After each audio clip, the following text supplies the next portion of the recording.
Everyone, good morning. কেমন আছেন সবাই? আশা করছি সবাই খুব ভালো আছেন, সুস্থ আছেন, আর আমরাও বেশ ভালো আছি। আমার আজকের আরও একটি নতুন ব্লগে আপনাদের সবাইকে স্বাগত জানাই। আজ বৃহস্পতিবার আর এখন সকাল 9টা মতো বাজে। আর এখন থেকে আমি আমার আজকের ব্লগটি শুরু করছি। আশা করছি আমার আজকের ব্লগটি আপনাদের ভালো লাগবে। আর হ্যাঁ বন্ধুরা, ভিডিওটি স্কিপ না করে পুরোটিই দেখার অনুরোধ রইল। গতকাল রাত্রে ঘুমাতে দেরি হয়ে গেছিলো, তো সে কারণেই না সকালবেলা আর ঘুম ভাঙেনি। আজকে একদম 7টার সময় উঠেছি, আর সেই কারণেই সকালের কাজকর্মগুলো আর শেয়ার করা হলো না, কারণ সেগুলো একটু তাড়াতাড়ি করেই সারতে হয়েছে। নয়তো আবার ক্যামেরা নিয়ে ঘুরতে গেলে আবার আরও অনেকটাই সময় লেগে যাবে।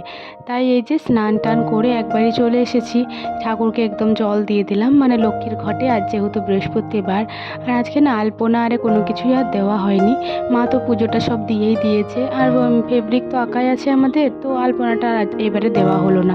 তো এই যে আমার জপও করা হয়ে গেল, তারপর ঘন্টাটাও একটু বাজিয়ে নিলাম। ঠাকুর ঘরের ফ্যানটা এখন আর চালাবো না, যেহেতু প্রদীপটা জ্বলছে। যদি ফ্যানটা চালিয়ে দিই তাহলে আবার নিভে যাবে, তো পরে কেউ একজন এসে পরে আবার চালিয়ে দিয়ে যাবে। আর তারপর এই যে এই বালতিটাও এখানে নামিয়ে নিচ্ছি। আর যেহেতু গ্লাসটাই করে ঠাকুরকে জল দিয়ে দিয়েছে, তাই ওই ছোট্ট ঘরটায় নিয়ে এলাম। এটাই করেই আমি তুলসী গাছে একটু জল দেবো। তো প্রথমেই কুয়াটার থেকে জলটা তুলে নিলাম। এক ঘর তো আর জল দেবো না, তাই বালতিটার মধ্যেই রাখলাম। 2-3 ঘর জল দেবো, এইটুকু ঘটে না হলে কি আর জল দেওয়া হবে। তো 3-4টে ফুল তুলে নিয়ে এলাম। ওই গাছটাতে কয়েকটা ফুল রয়েছে দেখলাম, তো ওই 4টে ফুলই তুলে নিয়ে এলাম। আর তারপরে এই যে তুলসী গাছে জলটা ঢেলে নিচ্ছি। এইটুকু ঘটের জল 1 ঘট দিলে কি আর হবে বলুন? তাই ওই 4 ঘট মতো দিয়েছিলাম। আর জলটা জানেন চ চ করে টেনে নিচ্ছিল, কারণ প্রচণ্ড গরম তো, আর ওদেরও মানে তেষ্টায় যেন বুক ফেটে যাচ্ছে। তো তারপরে এই যে প্রণাম করে নিলাম, আর একটা তুলসী পাতা নিয়ে নিলাম। আপনাদেরকে তো বলেছি উপোস দিয়ে থাকলে আমি একটা তুলসী পাতা নিয়ে থাকি, ওটা তারপরে মুখে দিয়ে নিই, তারপরে জল খাই। তো তারপর ভাবলাম যে এই জামা কাপড়গুলো মেলেই দিই, তারপরেই না হয় মুড়ি খাবারটা খাবো। তো এই যে জামা কাপড়গুলো মেলে দিচ্ছি। আর এগুলো আগে থাকতেই মেলা ছিল, ওগুলো প্রায় শুকিয়েই গেছিলো, তাই ওগুলো একটু সরিয়ে দিলাম। আর তারপর আমার নাইটিটাও মেলে দিলাম।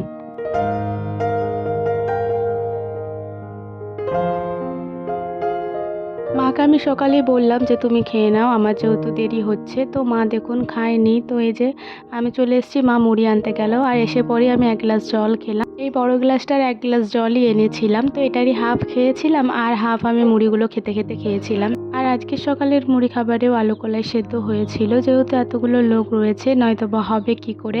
আর আমাদের বাড়িতে তো দুধ নেই, তো সেজন্যই একটু ঝোলঝোল করে এই যে আলু আর কলাই সেদ্ধ করতে দিয়ে গেছিলাম। আর তারপর মায়ে তো মাখিয়ে নিয়েছে। আর আজকে ভাই না সকালবেলায় চপ এনেছিল, কারণ ভাইয়ের একটু দেরি হচ্ছিল আর কি মুড়ি খাবার করতে। ও 8টা বেজে গেলে আবার খেয়ে নেয়, তো সে কারণেই ও চপ এনে খেয়ে নিয়েছে। চপগুলো কিন্তু একদমই নিরামিষ, সেগুলোতে পেঁয়াজ রসুন দেওয়া নেই। আর এদিকে দেখুন বনু আমাদেরকে নাচ দেখাচ্ছে, আর বনুর নাচ দেখতে দেখতেই আমরা খাবার খাচ্ছিলাম। আজকে সারাটা দিন বনু আমাকে অনেক জ্বালিয়েছে, একটু পরেই দেখতে পাবেন। বন্ধুরা চলুন আপনাদেরকে একটা জিনিস দেখায়। এই যে দেখুন আমাদের গাছে কত বড় বড় আম হয়েছে। এখনো কিন্তু এটা পাকেনি, এটা যখন পাকবে আরোই বড় হবে। আর গাছটা মানে এই আমগুলোর ভারে যেন একদিকে হেলে গেছে, দেখুন। গাছটা তো খুবই সরু, তো সেই কারণেই আর কি। খুব ভালো গাছ, যে বছর থেকে এনেছে তার পরের বছর থেকেই আম হচ্ছে।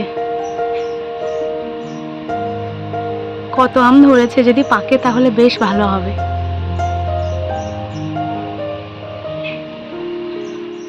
এই মুহূর্তে বিকাল হয়ে গেছে, আর এই যে বসানোর জন্য সকালবেলায় যে ডাবটা এনেছিল ওটার থেকে অনেকটাই জল বের হয়েছে। তারপর আবার দেখছি নারকেলের শ্বাস রয়েছে, তো মা আমাকে বলছে তুইও খা একটু। আমি প্রথমে খেতাম না, কিন্তু এখন বেশ ভালোই লাগে। মানে যখনই ডাব আনে না, তখনই যে মানে যেটাতে থাকে আর কি, সেটাই আর কি ভেঙে ওটা খাওয়া হয়। আর এটা খেতে খুবই ভালো লাগে, আর এটা খাওয়া শরীরের পক্ষেও ভালো, কারণ শরীর ঠান্ডা থাকে এই গরমের মধ্যে। তো মা আমাকে খাইয়ে খাইয়ে দিচ্ছিল, আর আমি খাচ্ছিলাম। পশেন মামা যেহেতু এখন একটু বাইরে রয়েছে, মানে বারান্দায় বসে রয়েছে, তো সে কারণেই ভাবলাম যে তাহলে এই ঘরটা একটু ছেড়ে দিই। যেহেতু পশেন মামা সবসময় খাটের ওপরে থাকে, তো সেই জন্য তো খাটটাও ঝাড়া হয় না। যখন যখন নামে তখন তখন এই যে একটু করে ছেড়ে দিই। আর আগের দিনই বিছানার চাদরটা চেঞ্জ করেছিলাম, তো এই যে বিছানার চাদরটা টান টান করেই আমি পেতে দিয়েছিলাম, ওটা সেজন্যই খুব একটা এলোমেলো হয়নি। আর তারপর বুনুর যে বইটা ছিল ওটা একটু বুনুর ব্যাগের ভিতরে গুছিয়ে রেখে দিলাম। আর তারপরে এই যে বিছানাটা আরও একটু ভালো করে টান টান করে পেতে দিচ্ছি, এতে করে কাল অবধি আবার ভালো থাকবে। যখন আবার বাইরে বের হবে তখন আবার একবার এটা ভালো করে গুছিয়ে দেব। আর এদিকে আমি বুনুকে যে বোতলগুলো দিলাম, বললাম তুই বাইরে রেখে আয়, কারণ ওকে কাজ দিলে পরে ও ভালো থাকে, নহলে কিন্তু ও আরও বদমাইশ করে। তো সেই জন্যই দিলাম। তো ও আবার কী করছে, বোতলের জলগুলো খুলে খুলে নিচেতে ফেলছে। তাই আমি ওকে একবার বকাও দিলাম যে তুই ওরকম করিস না, আমার মাথা গরম করিস না। তো এই যে দেখুন পশনোয়ার বিছানাটা একদম রেডি করে দিয়েছি। এখানে এই কাঁথাটা দিয়ে দিলাম, কারণ পশনোয়া তো সবসময় বসেই থাকে এখানটায়, বসে থাকে কিংবা শুয়ে থাকে, তো কোমরে লাগতে পারে। তো সে কারণেই আর কি এই কাঁথাটা এখানে দেয়, এতে করে পশনোয়ার আরাম হয়। আর তারপরে এই যে টেবিলটাও একটু ভালো করে গুছিয়ে নিচ্ছি। বুনু দেখুন এই টেবিলের মধ্যে চকলেট খেয়ে খেয়ে কত লাগিয়েছে, তো ওটাই একটু মায়ের ওড়নাটা দিয়ে মুছে নিচ্ছি, কারণ ওটা কালকে আবার কাচা হবে। তো সেজন্যই ওখানেই মানে ভালো করে গুছিয়ে নিলাম, আর ওখানটা ভালো করে মুছে নিলাম। তারপরে এই যে জামা কাপড়গুলো যে কটা রয়েছে আর কি এই ঘরেতে, তো সে কটা একটু ভালো করে গুছিয়ে এখানেই গোছ করে রেখে দিচ্ছি। আর টেবিলের মধ্যে যে জিনিসগুলো ছিল ওগুলো আবার টেবিলের মধ্যেই রেখে দিলাম।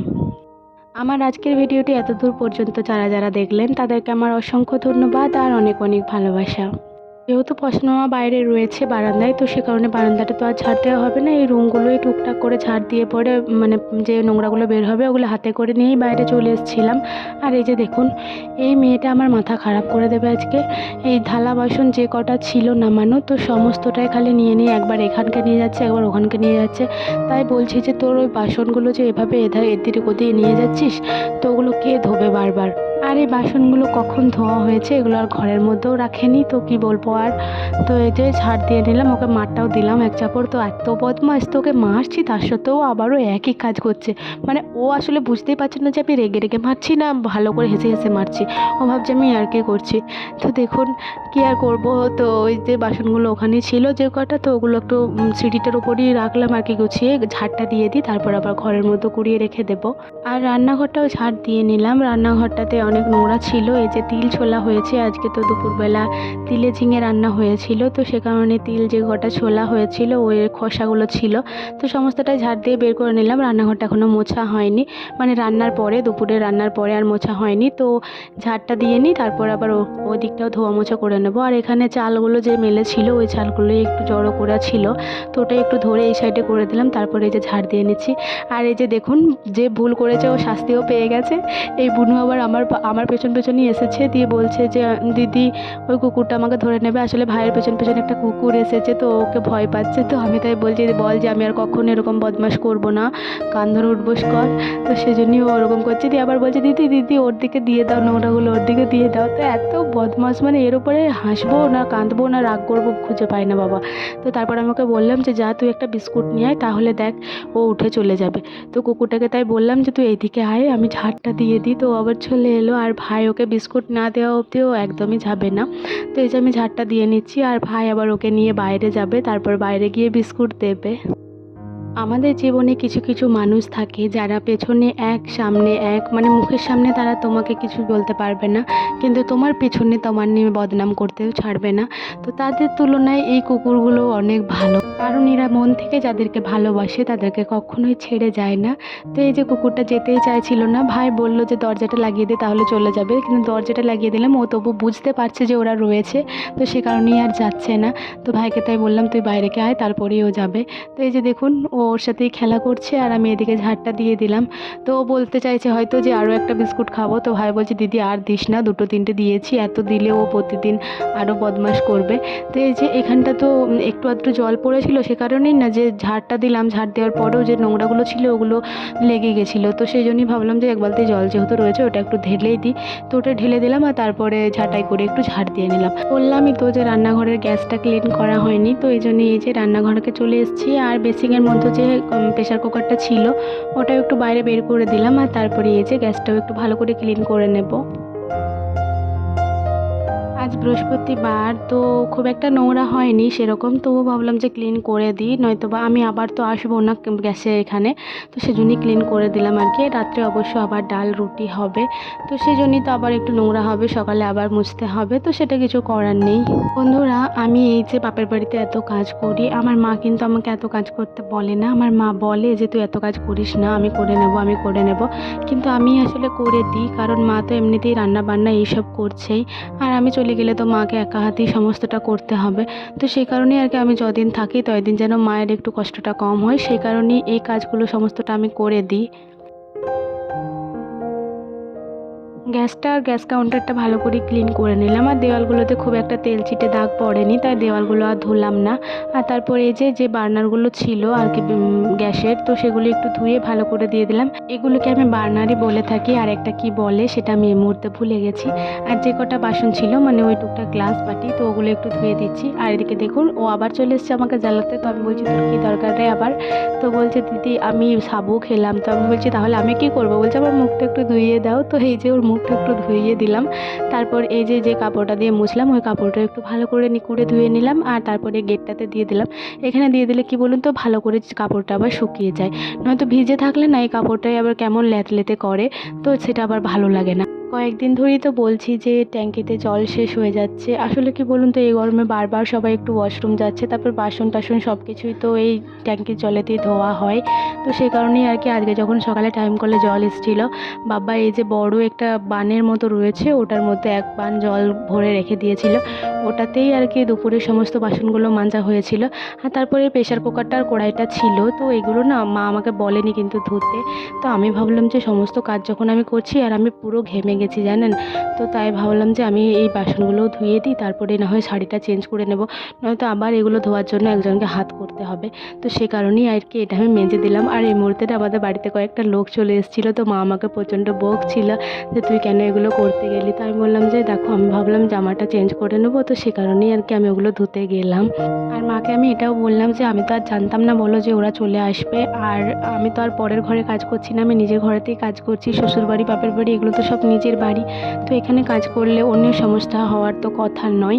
তো সেজন্যই মাকে বোঝালাম আর কি। মায়ের তবু একটু খারাপ লাগছিল যে না তুই বাবার বাড়িতে এসে এত কাজ করবি, সবাই দেখে কি বলবে। তো আমি বললাম যা বলছে বলুক, তো আমি তো কিছু বলছি না। তো এই যে সমস্ত বাসনগুলো আমার ধোয়া হয়ে গেছে, তারপর না শাড়িটা পুরোটাই চেঞ্জ করে নিলাম, আর তারপরে নাইটিটা পরে নিয়েছি, একদম ফ্রেশ হয়ে নিয়েছি। এবার চলুন চুলগুলো একটু আঁচড়ে নিই, আর আজকে একটু ভালো করে সাজগুজ করে নেব।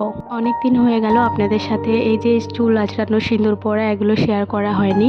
আর শ্বশুর বাড়িতে থাকলে তো এগুলো আমি প্রায়ই শেয়ার করে থাকি। আসলে কি বলুন তো এই বাড়িতে এই যে এই রুমে একটা বড় আয়না আছে, আর বারান্দায় একটা বেসিংয়ের কাছে বড় আয়না আছে। তো এই রুমটাতে তো পছানোয়া রয়েছে, তো সে কারণেই না চুলটা আঁচড়ে নিচ্ছি, কিন্তু সেভাবে আর ক্যামেরা সেট করিনি। আর আজকে যেহেতু ওরা বাইরে রয়েছে তো সেজন্যই আর কি ক্যামেরাটা সেট করলাম। আর এই যে চুলটা আঁচড়ে নিলাম, একবারই ওপর তুলি ছাড়িয়ে নিয়েছি, কারণ গরমটা একটু লাগছে, তো সেজন্যই ঘাড়ের মধ্যে চুলগুলো থাকলে যেন আরোই গরম লাগছে। তো এই যে তারপর সিঁদুরটা পরে নিচ্ছি, আর মুখের মধ্যে একটু ক্রিমও লাগিয়ে নিয়েছিলাম। আর আজকে হালকা করে একটু লিপস্টিক লাগিয়ে নেব। আর তারপর বুনু যে বদমাইশ করছে ওগুলো আপনাদেরকে দেখাচ্ছি, দাঁড়ান।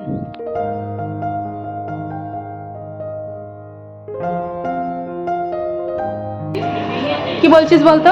লাইক কমেন্ট না তুই মারটা খাবি কি এবারে? হ্যাঁ লাইক কমেন্ট মার খাবি তুই, মার। নামবি ওখান থেকে? দিদি বলো তুই নামবি ওখান থেকে? দিদি বলো না গো। তো ওখান থেকে নামবি কি না বল? হ্যাঁ শুধু ব্যাঙের মতো এখানে একবার উঠে যাচ্ছিস ওখানে একবার উঠে যাচ্ছিস, ব্যাঙ নাকি তুই? ব্যাঙের মতো লাগছে দেখ। ব্যাঙ কোথাকার, একবার কক কক করে দাও। এটা হচ্ছে আমাদের ব্যাঙ। ব্যাংটার কি নাম? ব্যাংটার কি নাম? অম্বিকা। বলে দাও আমি অম্বিকা ব্যাং।